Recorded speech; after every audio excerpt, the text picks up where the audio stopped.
Avec Philippe Bilger ce matin. Bonjour Philippe Bilger. Bonjour Patrick, bonjour à tous. Alors on parle de Trump-Biden de nouveau. Pourquoi Trump de nouveau ? Parce que vous l'avez entendu dans le journal, il est derrière la campagne des Républicains, qu'il voudrait faire une grande annonce dans une dizaine de jours, ouais. Et puis qu'il y a ces élections à mi-mandat, c'est-à-dire le renouvellement en fait du Congrès, c'est-à-dire les élections législatives en quelque sorte.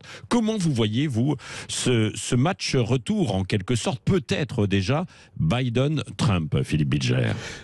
D'abord, on a rarement attaché autant d'attention et d'intérêt à ces élections de mi-mandat aux États-Unis qui permettent de vérifier la validité d'un pouvoir et de penser peut-être à l'avenir. D'abord, du côté de Biden, il a tenté de faire de ces midterms une sorte d'élection anti-Trump parce qu'il sentait que c'était sa seule chance puisqu'il est relativement contesté pour sa gestion économique et sociale et peut-être même internationale. De l'autre côté, on a Trump qui est véritablement indestructible.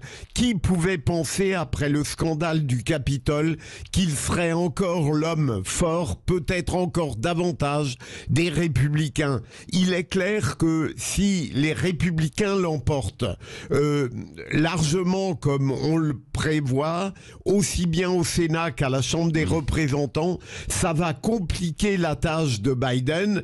Est-ce qu'il sera même le candidat des démocrates en 2024? Et d'autre part, vous l'avez dit, Patrick Roger, il est clair que Trump, dans une semaine, probablement nous annoncera son désir d'être réélu. Donc, il y a quelque chose qui montre qu'on n'est jamais mort en politique et que tous les scandales, finalement, loin de détruire une personnalité politique, d'une certaine manière, aux États-Unis, la renforce. C'est à la fois triste d'une certaine manière et rassurant pour tous les politiques.